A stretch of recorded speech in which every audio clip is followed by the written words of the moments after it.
Hola a todos, mi nombre es Henry Albornoz y hoy vamos a discutir aspectos que tienen que ver con lo que consideramos a los eventos centinela. Iniciaríamos con una situación clínica que creo que nos puede servir para una orientación. Estamos ante una paciente de 50 años que no tiene comorbilidades, que fue catalogada como ASA 1 en cuanto al riesgo anestésico, y que durante una cirugía ginecológica, una histerectomía con anestesia raquídea, presenta un paro cardiorrespiratorio que se reanima satisfactoriamente y pasa a la unidad de cuidado intensivo ventilada. Entonces, una de las primeras cosas que podríamos plantear es, de estas 4 opciones, ¿con cuál de ellas nos quedaríamos? Si esto se trata de un evento negligente, si se trata de un incidente relacionado a la seguridad del paciente, si es un evento adverso o si es un evento centinela. En cuanto a catalogar este evento, obviamente es un evento inesperado. No es esperable que una paciente de 50 años sin comorbilidades, en una anestesia raquídea, en una cirugía de coordinación, presente un paro cardiorrespiratorio. Para catalogarlo desde este punto de vista, diríamos que obviamente no estamos ante un incidente de seguridad simplemente, porque el incidente de seguridad incluye aquellos incidentes en los cuales no ocurrió daño para la persona. Estamos sin duda frente a alguien que le ocurrió un daño vinculado a su proceso asistencial. No lo podríamos catalogar como un evento adverso simple, sino que creo que lo deberíamos catalogar como un evento centinela. ¿Por qué lo catalogaríamos como un evento centinela? Bueno, vemos acá la definición de evento centinela. Es un suceso inesperado que involucra la muerte o un daño permanente o severo de una función o un considerable riesgo de que ello ocurra, derivado de la atención de los pacientes y no directamente producido por la enfermedad que los pacientes presentan y por la cual vinieron o están recibiendo cuidado. Como vemos, el evento que estuvimos analizando cumple los aspectos que hacen esta definición. Es un suceso inesperado, involucró la posibilidad de un daño permanente, sin ninguna duda puso en riesgo la vida de la paciente, y parece haber sido derivado de la atención, o sea, de su proceso asistencial, y no por la enfermedad de fondo, que era una patología uterina. En ese sentido, entonces, estaríamos de acuerdo que el evento que analizamos anteriormente lo podemos considerar un evento centinela. Hay nombres similares para el mismo concepto que pueden aparecer en la literatura. En la literatura anglosajona también es lo que se llama los never events, o sea, eventos que nunca deberían haber ocurrido. Ese sería el concepto. Y los eventos centinela forman parte de un conjunto de eventos que en algunos sistemas de salud, y cuando hablamos de calidad asistencial, los consideran como fundamentales que sean reportados. Y el National Quality Forum de Estados Unidos considera los eventos centinela como errores en la asistencia que son particularmente chocantes y que no deberían ocurrir, eventos que son claramente identificables y medibles y que en general son graves, como decíamos en la definición anterior, causan la muerte o secuelas y habitualmente prevenibles. Y otro concepto importante de los eventos centinela es que son una alerta muy importante y que por lo tanto implican la necesidad inmediata de análisis y respuesta. Desde el 2011, algunos sistemas de notificación de eventos centinela los reúnen en algunos grupos.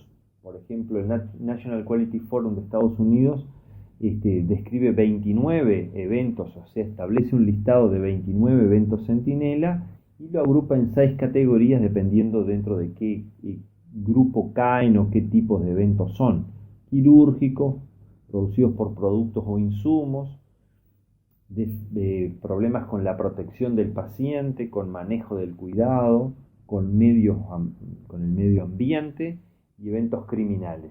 Sin embargo, en esta visión de la seguridad del paciente, nosotros tenemos, y la figura trata de representar eso, un iceberg que incluirían todos los eventos adversos y todos los incidentes vinculados a la seguridad.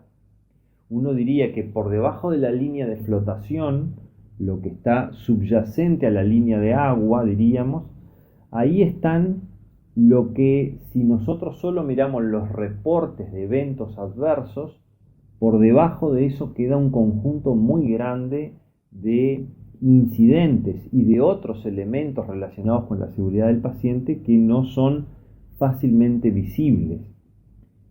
En esas líneas de los que están por debajo de la línea de flotación están los incidentes sin daños, o el concepto de incidente, como les decía yo, ante el caso clínico que veíamos antes, lo que llaman los casi errores, que son en realidad cuando hay un error en el proceso asistencial, pero no le termina llegando al paciente, y subyacente a eso están simplemente lo que son los peligros y riesgos en el proceso asistencial.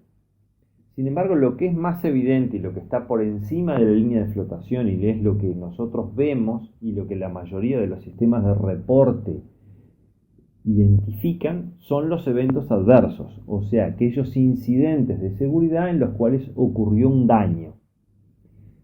Y dentro de esos eventos adversos, los eventos centinela son la punta, son lo más visible, lo que está más alto y lo que está señalado con la flecha ahí. Digamos, son como la punta de estos eventos adversos en el proceso asistencial. La Joint Commission, que es una agencia de acreditación de hospitales en Estados Unidos, ha dedicado muchos años y dedica parte de su trabajo y lo integra en lo que tiene que ver con los procesos de acreditación de hospitales a los eventos centinela como un evento necesariamente reportable y analizable. Y la Joint Commission tiene datos muy importantes. Fíjense que dice que el 56% de los eventos centinela que le fueron comunicados en 21 años fueron fatales. O sea que uno de los primeros conceptos del evento centinela es ese, es que es grave e implica la muerte o alto riesgo de que ella ocurra o un daño permanente, como decíamos hoy. Y como dicen, indica habitualmente problemas en la seguridad de la atención donde estos eventos ocurrieron. Fíjense que en un reporte de casi 10.000 eventos centinela reportados a la Joint Commission en un periodo del 2004 al 2015, lo que decíamos, la muerte ocurrió en el 56%, requirieron un cuidado adicional no esperado más del 26%, hubo pérdida permanente de la función en casi el 9% de las personas que sufrieron un evento centinela, obviamente tuvo un impacto psicológico, tuvo un daño severo temporario en un 2% y un daño permanente en alrededor de un 1%. De cualquier manera, esto tiene el sesgo de que surge del registro de una agencia de acreditación, la cual tiene una definición conceptual de eventos centinela y después un listado de eventos centinela. Esta es la definición que toma la Joint Commission. La Joint Commission define al evento centinela como un evento que ha resultado en una muerte no anticipada o pérdida permanente de una función no relacionada con el curso natural de la enfermedad o una condición previa, o sea, una condición subyacente, y en el O incluye un listado de eventos que los considere eventos centinela, que si ocurren estos eventos, y para cada uno de ellos hay una definición específica, requiere que la organización se ponga a analizarlo y se lo reporte y implemente prácticas para tratar de evitar la nueva ocurrencia de ese evento. Fíjense que este es el listado de eventos Centinela reportados por año. Desde el año 1995 hasta el 2008 ustedes ven cómo hubo un crecimiento muy importante.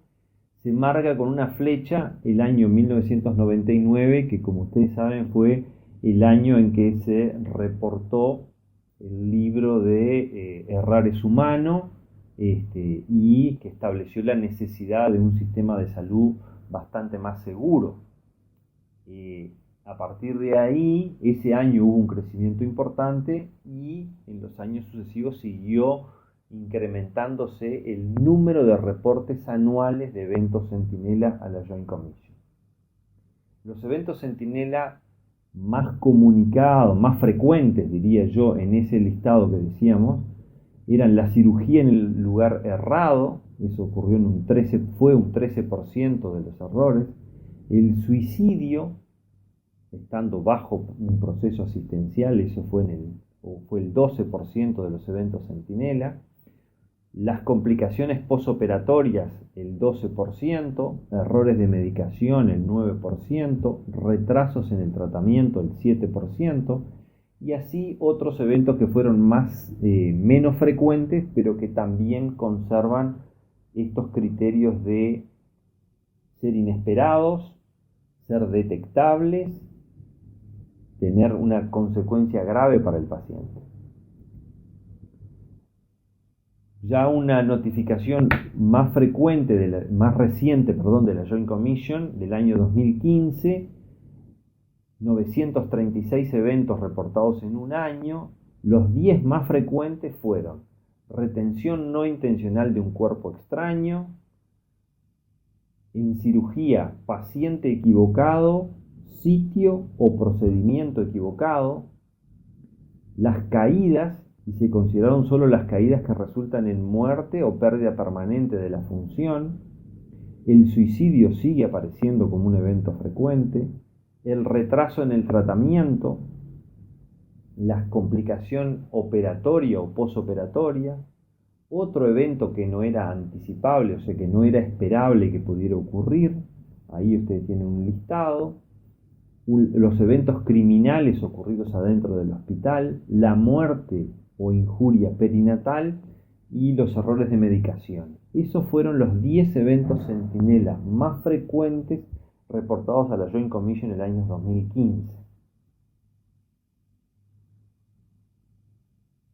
En el año 2015, para esos eventos Centinela notificados en ese año, los análisis de causa raíz identificaron como causas o como factores predisponentes un conjunto de elementos que son los que están en esta tabla. Fíjense que los factores humanos, tales como evaluación de la competencia o problemas de supervisión, estuvieron presentes en 999, casi en 1000 veces en los eventos reportados. Problemas de liderazgo relacionados a dificultades de establecer la prioridad o problemas en la resolución de las quejas, fue otro elemento que estuvo como causa subyacente muy frecuente. Problemas de comunicación, tanto entre el equipo asistencial, entre los procesos administrativos y o con los pacientes y las familias. Problemas de evaluación, que incluye errores en la observación de los pacientes y en la toma de decisiones en el cuidado. Factores que tienen que ver con el ambiente físico, factores relacionados con la tecnología de la información, como incompatibilidad de los dispositivos y fallos informáticos, problemas en la planificación de los cuidados, errores que tuvieron que ver específicamente con el cuidado operatorio, incluyendo en esto la administración de sangre y la monitorización intraoperatoria del paciente, problemas con el uso de medicación y problemas con gestión de la información. Como ustedes ven, la amplia gama de factores o procesos subyacentes que generan dificultades en los procesos asistenciales y que los análisis de causa raíz que se hicieron sobre estos eventos centinela los ponen en evidencia en esta tabla.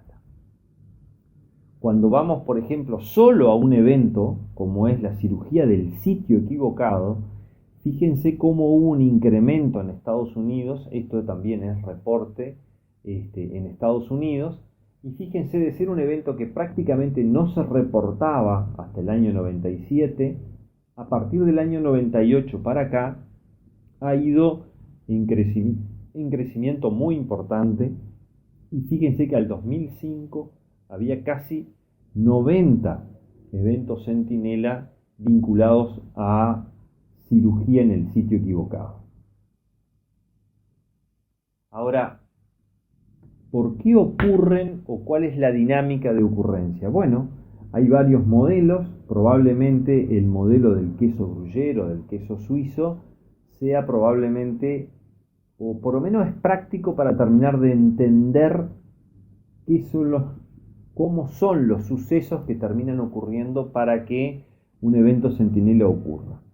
En teoría nosotros tenemos un conjunto de barreras que son elementos que deberían proteger a los pacientes y proteger al personal de salud respecto a la ocurrencia de estos eventos.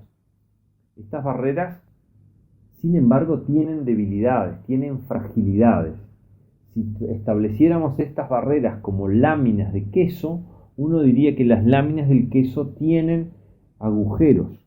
Estos agujeros pueden ser las fallas activas, o sea, los errores o los descuidos u otros elementos que ahora vamos a ver que cometemos en forma activa en el proceso asistencial, y tienen otras barreras que también tienen debilidades y que sus debilidades están establecidas por cómo funciona nuestro sistema, por cómo son nuestros procesos y que son esos errores latentes, no son los errores activos que cometen los que estamos en el proceso asistencial, sino que son los errores de diseño que tiene el sistema o la ausencia de barreras físicas o barreras físicas inadecuadas o diseños de arquitectura o diseños de nuestros procesos, como decía antes, o de nuestros dispositivos, que son errores latentes, son debilidades o condiciones latentes que permiten o favorecen que si otros fenómenos ocurren, los errores terminen ocurriendo. El hecho es que el modelo establece que, bueno, nosotros tenemos un riesgo, que es el riesgo de todos los procesos asistenciales, y la verdad es que en algunos momentos se alinean todas esas debilidades en las distintas barreras que tenemos y el error logra atravesar todas esas barreras en el proceso asistencial y llegar al paciente y por lo tanto la posibilidad de que al paciente le ocurra un evento adverso. Nosotros, siguiendo este mismo modelo, diríamos, si yo parto desde la derecha, que sería el incidente obviamente que es lo que ya le ocurrió al paciente, es como el paso final en este proceso, yo debería tener un conjunto de barreras y defensas que pueden ser de características físicas, que pueden ser administrativas, que pueden ser humanas o que pueden ser barreras naturales que están en el sistema. El hecho es que esas barreras deberían ser impermeables o deberíamos contribuir para que fueran lo más impermeables posible para que las cosas que están a la izquierda de esa barrera, si ocurren, no le terminen llegando al paciente. ¿Y qué son los pasos previos a eso? Bueno, previo a esto están las acciones inseguras o los errores activos, como decíamos antes, que son lo que tienen que ver con el errar es humano. Son los errores que cometemos habitualmente en forma más o menos frecuente en nuestra vida habitual y también los cometemos en nuestra acción en el trabajo. Los despistes, que son por falta de atención, los lapsus, que son por problemas en la memoria o porque la memoria no está plenamente activa en todos los momentos, los errores o inclusive el incumplimiento de normas, lo que llamamos las violaciones conscientes. O sea, sabemos que existen un conjunto de normas, pero sabemos que algunas de esas normas en algunos momentos no las cumplimos. No las cumplimos porque la situación particular de ese momento amerita tomar una decisión que es distinta a la de la norma, o no las cumplimos porque sabemos que las normas siempre están establecidas con un margen de seguridad. Y por lo tanto sabemos que a veces si nos manejamos un poquito por debajo de la norma, todavía estamos en un margen de cierta seguridad. Pero la verdad es que cada vez que incumplimos normas o hacemos estas violaciones conscientes, estamos acercándonos un paso más hacia el margen de la inseguridad y pasamos a trabajar en entornos que se vuelven inseguros. Previamente, para que estos despistes o estas acciones inseguras hayan ocurrido, es probable que hayan habido condiciones predisponentes subyacentes o factores contributivos que no son activos, que son fallos latentes que el sistema tiene. Y eso tiene que ver con lo que hablábamos antes, con la adecuación de las instalaciones y eventualmente de los dispositivos, con la cohesión y la comunicación dentro de los equipos de trabajo. Existen factores también del individuo, obviamente, factores que tienen que ver con la formación, con el cansancio, factores que tienen que ver con la definición de las tareas, y existen factores que son propios de los pacientes. Obviamente que hay pacientes más complejos con mucho mayor riesgo de que le ocurran eventos adversos. Pero eso está dentro de lo que llamamos como factores contributivos o condiciones latentes. Y muchas, o por lo menos algunas de estos factores latentes, parten también de un proceso previo que es la toma de decisión o en la gestión y a veces en cómo funciona la organización. De forma que en realidad cada una de estas cosas hace parte de su contribución a la ocurrencia final del incidente.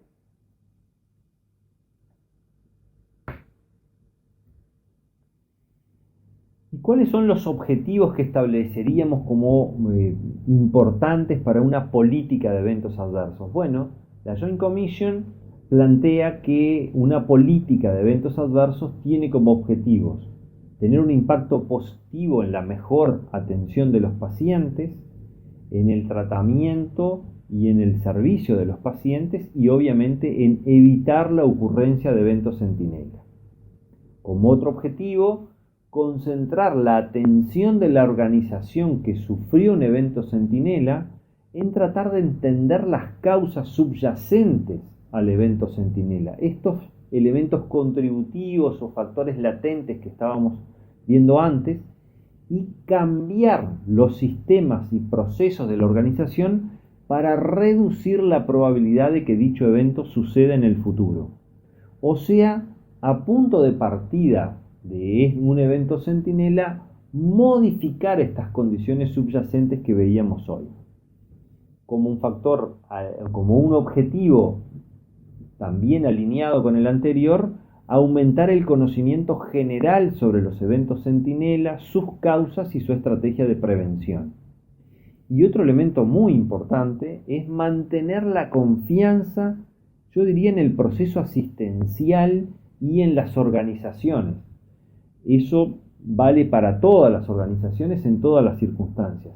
La Joint Commission lo establece a través de la acreditación y dice, bueno, mantener la confianza en el proceso de acreditación por parte del público y de las organizaciones con acreditación internacional. Pero yo creo que la mirada debe ser un poco más amplia. La mirada es mantener la confianza del público hacia los que trabajamos en el sistema de salud y hacia las organizaciones que brindamos cuidado de salud. ¿Y cuál es el riesgo de no responder de manera adecuada, uno diría en tiempo y forma, a los eventos centinela? Bueno, lo contrario a algunas de las cosas que habíamos visto antes, ¿no? La pérdida de confianza, tanto a nivel del público como la pérdida de confianza interna. La ausencia de curación, o sea que cuando hablamos de curación aquí hablamos de que la organización tenga un proceso de curación, o sea que la organización haya sido capaz de analizar ese evento, de reconocer cuáles fueron las cosas que fallaron, cuáles son las cosas que hay que arreglar y no simplemente tomar la decisión de, bueno, el involucrado en el evento tiene la responsabilidad. Esa no es, digamos, la política que debería seguirse frente a los eventos centinela. Bueno, otros riesgos es perder la oportunidad de aprendizaje, brindar mensajes erróneos a los que estamos en las organizaciones de qué es lo realmente importante para la organización.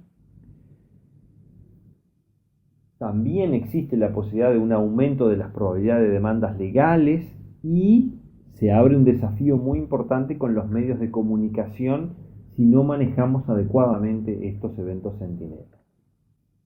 Nosotros tuvimos en el año 2012, si ustedes recuerdan, un conjunto de eventos que desencadenaron una alerta pública y ameritaron también una respuesta del punto de vista de las organizaciones de salud. Y en ese momento el Ministerio hizo un conjunto de recomendación sobre la gestión de eventos centinela. Hizo una definición de eventos centinela y también estableció un listado de eventos centinela en el año 2012 que serían eventos que de ocurrir requerirían que la organización los revisara, los analizara con una metodología de análisis causa-raíz y además los comunicara al Departamento de Calidad y Seguridad del Ministerio de Salud Pública. Ustedes tienen acá un listado de ellos. Varios países tienen listados similares y este listado nuestro está como muy dirigido o muy orientado en algunos aspectos a lo que tiene que ver a eventos vinculados a los cuidados intensivos, pero bueno, existen otros listados más amplios. De cualquier manera, acá también hay eventos que no necesariamente tienen que ocurrir en las unidades de cuidado intensivo. También ese documento establecía cuáles eran las consecuencias de los eventos de salud, la pérdida de confianza en la organización, el debilitamiento del liderazgo de los equipos directivos y de los profesionales sanitarios, la pérdida de oportunidad de aprender, como decíamos hoy, el aumento de las posibilidades de acciones legales y una situación muy desfavorable en cuanto a la responsabilidad social frente a los medios de comunicación. Pero sin embargo, el análisis y el reporte de los eventos centinela tiene sus dificultades. Los tuvo en aquel momento, los tiene en otros países del mundo y obviamente los tiene en nuestro país. El temor de las instituciones sin duda es un factor. Es muy difícil para las instituciones, sobre todo en un contexto donde no hay normativa legal clara en algunos aspectos, abordar el análisis de estos eventos. Existe por otro lado el miedo de los profesionales, sin ninguna duda, sobre todo en las organizaciones en las cuales no hemos avanzado o en las organizaciones que no han logrado avanzar hacia una cultura de la seguridad y dejar la cultura de la culpa. En esas organizaciones obviamente es mucho más difícil. Y otras de las dificultades es la posibilidad y el temor también de que mismo los análisis de causa-raíz, con toda la información que pueden contener, sean judicializados. O sea que estos son dificultades para abordar este problema. Vamos a ver otro caso. Esta es una mujer de 52 años, mujer, ama de casa, exfumadora, que tiene el antecedente de una cirugía de una colecistectomía 2 años previos y que ingresó de coordinación para una histerectomía por miomatosis uterina. Ingresó a la sala de operaciones lúcida, tranquila, con inestabilidad hemodinámica y de los otros parámetros. Se prepara para hacerse una anestesia raquídea Luego de la punción, el médico inyecta la solución intratecal de bupivacaína al 1,5%, suministrada por la ayudante de anestesia. La paciente se acuesta y es preparada para la cirugía. Inmediatamente la paciente refiere un dolor agudo, urente, desde la cintura hasta los miembros inferiores. Se pone irrobicunda, grita y se da vueltas arriba de la mesa quirúrgica. Se documenta obviamente que no se había logrado la analgesia y el bloqueo nervioso que se pensaba. En ese momento se controla la presión arterial y está con 220-120, la frecuencia cardíaca es de 135 ciclos por minuto, y a continuación, inmediatamente en una secuencia muy rápida, la paciente instala sudoración, mareos, vértigos, continúa quejándose de dolor y a continuación cianosis, hipoperfusión periférica y depresión de conciencia. Requiere que sea intubada y ventilada, queda con hipotensión arterial, con una taquicardia de 160 ciclos por minuto, con movimientos anormales de los miembros inferiores y superiores como una convulsión tónico-clónica, con nistagmus y con alteración pupilar con alternancia de midriasis y miosis. Es necesario instalarle una infusión de sedación y goteo de vasopresores por el estado hemodinámico que evoluciona al shock. La paciente se traslada a la unidad de cuidado intensivo en el postprocedimiento, en shock refractario. Y bueno, sin duda ocurrió algún evento, alguna cosa por la cual esta paciente que ingresó para operarse de coordinación de una histerectomía, que tenía un riesgo anestésico también bajo, le ocurrió este evento. Sin duda esto fue un evento centinela y sin tener la confirmación definitiva, tenemos una alta sospecha de que lo que ocurrió en este evento fue la administración intratecal probablemente de ácido tranexámico. Este fue un evento que ocurrió y ocurrieron más de uno de ellos debido a la similitud, yo diría casi iguales, de las ampollas de algunos de los elementos que se utilizan para la anestesia raquídea con la ampolla de ácido tranexámico, lo que probablemente llevó a la confusión y facilitó la ocurrencia de este evento centinela.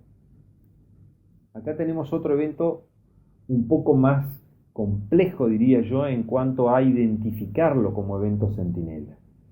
Es un hombre de 66 años, varón, médico,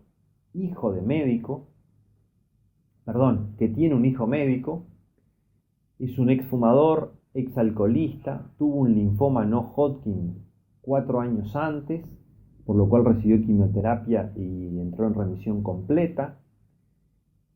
Sufrió, sin embargo, como consecuencia de la medicación de la quimioterapia, una cardiotoxicidad por las drogas, llegando a tener en ese momento una fracción de eyección del ventrículo izquierdo que bajó a 20%, lo cual es un descenso muy importante.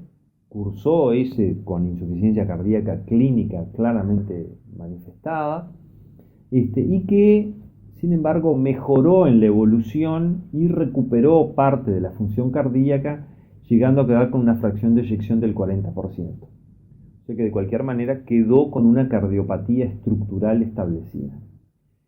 Este colega, en definitiva, ingresó por fiebre, confusión, hipotensión, ictericia, diarrea y vómitos de 5 días de evolución.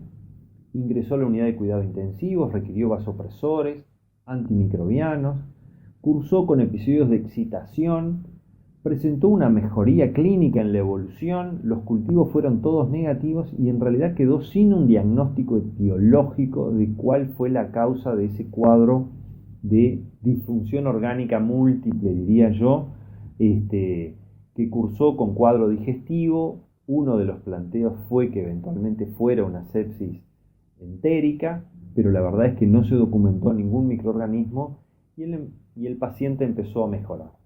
En la evolución, a la semana de su ingreso, pasó a la unidad de cuidados intermedios, manteniendo la intolerancia digestiva, sobre todo náuseas y vómitos, con un abdomen algo distendido, sin diarrea, con una tomografía de cráneo, de tórax y de abdomen en el cual no se encontraron alteraciones. 10 días después del ingreso, estando en cuidados intermedios, el paciente estaba lúcido, asténico, por momentos se mostraba algo conflictivo y demandante y requirió el agregado de medicación como quetiapina e inclusive algunas dosis de haloperidol para lograr cierto nivel de tranquilidad y poder permitir que los procesos asistenciales transcurrieran adecuadamente. Mantenía la intolerancia digestiva, se alimentaba muy poco, por lo cual se le agregó metoclopramida y domperidona. Cursó, como consecuencia de la diarrea y de su estado de vómitos, una hipopotasemia, estaba con un 3,1 miliequivalentes por litro de potasio, para un valor normal de 3,5 a 5,5, y tenía vías venosas de muy mala calidad, con un escaso capital venoso. Se le planteó la necesidad de hacerle una vía venosa central para poder reponer adecuadamente esa hipopotasemia, a lo cual el paciente se negó. Y en la madrugada del día 14 de evolución, el paciente estando en cuidado intermedio, acompañado por su pareja, que es una licenciada de enfermería, ella percibe que el paciente está mal y que le parece que tiene un paro cardíaco y alerta a la enfermería inmediatamente. Efectivamente, se le comprobó una fibrilación ventricular. El paciente se desfibriló, salió con un estado de conciencia relativamente alterado, requirió una reanimación un poco prolongada, hubo que intubarlo y ventilarlo, y el electrocardiograma hecho post paro muestra que tiene un intervalo QT extremadamente prolongado. ¿Por qué decimos que esto es un evento centinela? Bueno, porque la verdad, si bien es un paciente con una cardiopatía previa, nunca había tenido ningún fenómeno de arritmias, ni menos de una arritmia grave como esta. Y la verdad es que la arritmia, seguramente la fibrilación ventricular, ocurrió en el contexto de un intervalo QT prolongado, al cual contribuyeron obviamente su cardiopatía de base con mayor riesgo de eventos arrítmicos, pero fundamentalmente cosas que tienen que ver con nuestro proceso asistencial. Se le administraron medicación que prolongan el QT, como los neurolépticos, como la metoclopramida, cursaba una hipopotasemia severa, un paciente de cierta edad y con una cardiopatía previa. Y con todas esas condiciones previas, no tenía electrocardiogramas hechos en esos días para medir el QT. O sea que la fibrilación ventricular que ocurrió como consecuencia de un QT prolongado fue un evento centinela porque estuvo favorecida sin ninguna duda por estos elementos que le decía: medicación, hipopotasemia sin corregir adecuadamente y sobre todo una omisión que fue el no haberle realizado un electrocardiograma para ver cuánto medía el QT y predecir la posibilidad de un evento adverso vinculado a la medicación o a la hipopotasemia. Entonces, ¿qué hacer frente a un evento centinela? Bueno, yo les diría que hay un conjunto de publicaciones, algunas en inglés y otras en español. Probablemente la publicación en español más completa y que muestra un abordaje más claro de los eventos centinela es esta guía de recomendación para la gestión de eventos centinela y eventos adversos graves, publicado por los centros sanitarios del Sistema Público de Salud de Galicia. Va a estar entre la literatura que ustedes van a tener en el curso. Y ellos establecen un conjunto de cosas para hacer, un conjunto de cosas que tienen que ver con acciones inmediatas tras un evento centinela, acciones que tienen que ver con la comunicación y soporte al paciente y o a la familia afectados, investigación y difusión de los resultados relacionados con el caso, y comunicación y soporte a los profesionales afectados. ¿Qué acciones inmediatas? Bueno, obviamente garantizar la seguridad del paciente, estabilizar al paciente, administrar la atención sanitaria que necesita, contar de inmediato con el médico, contactar obviamente al médico responsable si no está presente y conseguir órdenes alternativas si el médico no está presente y es otro colega el que tiene que afrontar la situación. Retirar todo el material, medicación o equipos inseguros o peligrosos del entorno del paciente. Valorar si hubo más pacientes en riesgo inmediato y si hubieran habido, obviamente actuar en consecuencia. Otro es articular la comunicación interna y externa. Y la comunicación pasa a ser un elemento clave en estos eventos centinela. Tanto la comunicación hacia adentro de los equipos y hacia la organización de salud, como después vamos a ver la comunicación externa. Obviamente hay que notificar lo ocurrido inmediatamente al jefe del servicio, al coordinador o al supervisor, notificar lo ocurrido inmediatamente a la gerencia y al equipo directivo de la organización de salud, notificar al departamento de calidad o a la comisión de seguridad del paciente, en nuestro caso acá en el Uruguay, y corroborar o valorar si existe algún sistema de notificación obligatoria en la cual este evento quede contenido que requiere la notificación. En nuestro caso sería el Ministerio de Salud Pública. Hay que tratar de conservar las pruebas porque construir después retrospectivamente lo que ocurrió es muy difícil. Entonces, una de las recomendaciones es tratar de anotar las personas que estuvieron presentes, recoger los datos de primera mano, mantener todo aquello que pueda ayudar a la investigación posterior del caso, como por ejemplo equipos médicos, si uno piensa que el evento tuvo que ver con una falla del equipo médico, si fueron cuerpos extraños retenidos, si hubo medicación que uno cree que pudo estar implicada, tratar de guardarla, pero guardarla separadamente, sabiendo que esa fue la medicación que se utilizó. También jeringas, eventualmente bolsas de suero, muestras de laboratorio, etc. Si hay disponibilidad de tomar fotografías, eso es muy difícil de hacerlo, pero si alguien se mantiene con una cabeza fría, digamos, en ese momento y puede hacerlo, en general es de mucha ayuda. No borrar ni tachar pruebas físicas, ni eliminar los datos electrónicos. Asegurarse de que se ha recogido correctamente toda la documentación clínica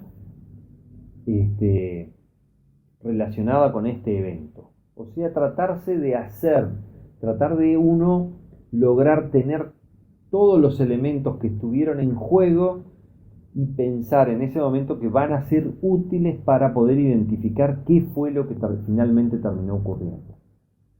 Otra acción inmediata es obviamente dar soporte al personal implicado. Las personas que se involucran o que quedaron involucradas en un evento centinela, obviamente tienen un proceso que hacer. Y parte de ese proceso implica desde el primer momento darle soporte, apoyo. Se dice que los supervisores y los jefes de servicio deben valorar desde el principio el impacto psicológico que el evento puede tener sobre los profesionales implicados y solicitar obviamente el soporte pertinente y posible. Distribuir la carga de trabajo con el resto de los profesionales para permitir que las personas que estuvieron involucradas puedan afrontar la situación. Y yo diría que en una situación dentro de esto, inclusive permitir que las personas se retiren del trabajo después de haber tenido determinadas instancias de un soporte inicial. Convocar al núcleo de seguridad y gestión de riesgo, o sea, acá sería la Comisión de Seguridad del Paciente, y formar un equipo para gestionar este evento. Esto es bueno que se encare desde la gerencia de la organización. Hay necesidad de garantizar que las necesidades asistenciales del paciente estén cubiertos en todo momento y para ello se recomienda designar un equipo asistencial responsable, o sea que la asistencia de ahí para adelante del paciente involucrado quede en manos de otro equipo o de personas que se designen para eso. designar e implementar rápidamente el análisis de causa raíz. Eso pasa por designar el equipo y darle todo el material que necesita y el soporte para el funcionamiento. Y ya definir desde el primer momento quién va a hacer el contacto con la familia, quién va a ser el miembro del equipo de gestión y acompañado por alguien del equipo asistencial que asegure mantener al paciente o a la familia permanentemente informada de cualquier cambio o cualquier avance que haya. También dentro de las acciones inmediatas, determinar quiénes van a vehiculizar la gestión del evento adverso a nivel de la comunicación interna, o sea, cómo se va a comunicar al resto de la organización, al resto del equipo asistencial. Hay que definir un portavoz único y a veces ese portavoz tiene que ser también para los medios de comunicación.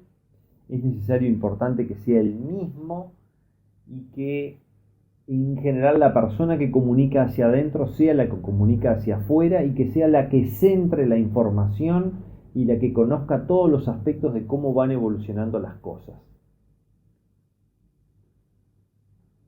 Hay que velar obviamente por la confidencialidad sobre el evento y un respeto, y por el respeto a todos los implicados. Obviamente en primer lugar al paciente, pero también al personal de salud que eventualmente se vio implicado en la ocurrencia del evento. Hay mucho más, todos estos elementos están en el documento que les recomendé. Hay que iniciar la comunicación y el soporte con la familia, eso es un elemento muy importante. Hay aspectos de comunicación que están en otra parte del curso. Esta comunicación obviamente tiene que ser preparada, también esos son aspectos que están en lo que tiene que ver con comunicación en el curso. Hay que elegir un lenguaje llano, tiene que ser adecuado y apropiado para que las personas lo entiendan lo más sencillo posible. Hay que hablar de los hechos, ser empático, comprometerse a hacer una investigación, asegurarse de que el paciente o la familia han entendido lo que se les ha dicho. Hay que esforzarse en ese aspecto. Las personas inicialmente pueden quedar muy choqueadas y simplemente tener actitud afirmativa o aceptar o consentir lo que le estamos diciendo, pero en el contexto de ese shock inicial pueden no haber entendido. Entonces no hay que dar por sobreentendido las cosas, hay que ser claros y a veces es necesario repetir muchas veces las cosas para que las personas lo entiendan. En esta comunicación claramente es necesario disculparse. Disculparse significa que los profesionales expresen que lamentan que esto haya ocurrido. Estas disculpas tienen que ser claras y personalizadas y no hay que implicar a otras personas ni señalar culpables. Y lo que hay que sí en esta comunicación tratar de garantizar a la familia es el soporte y ofrecerles la mayor comodidad posible si tienen que permanecer adentro del hospital, prever y tratar de minimizar los costos económicos que eso le pueda ocasionar, sobre todo ante eventos graves que pueden determinar una prolongación de la estadía muy importante y alterar obviamente el flujo de funcionamiento de los familiares o de la familia. Hay que garantizar la continuidad en la comunicación, hay que estar atentos a cómo se sienten y a garantizarles que en todo momento se les va a mantener actualizada la información y también informar sobre las vías eventuales de una reclamación administrativa. Hay que reconocer el impacto del evento adverso sobre los profesionales sanitarios implicados. Los mandos intermedios de las unidades donde ocurran estos eventos deben estar atentos a la repercusión que el evento tiene sobre el personal, e informar eso a la Comisión de Seguridad del Paciente, y hay que tratar de brindar e identificar todo el soporte que pueda ser necesario para esas personas.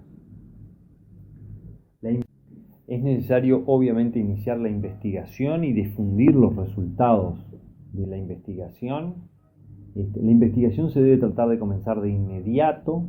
Para eso es importante determinar cuál es la magnitud del evento y decidir el nivel de investigación que se va a hacer. Lo que estamos habitualmente estableciendo es que la Comisión de Seguridad del Paciente, en conjunto con la dirección o con la gerencia de las organizaciones, sean los que valoren estos eventos centinela, y el proceso de investigación natural es a través del análisis de causa raíz. Esto puede requerir integración de un equipo, como decíamos hoy, puede requerir la incorporación de otros actores que formen parte de la organización pero que no estén en el equipo en el cual el evento estuvo ocurriendo. Van a tener una actividad de métodos de análisis de eventos y de análisis causa raíz.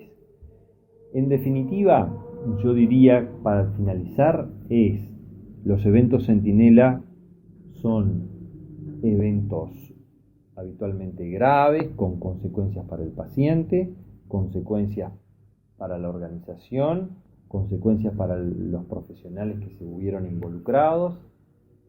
Son eventos inesperados.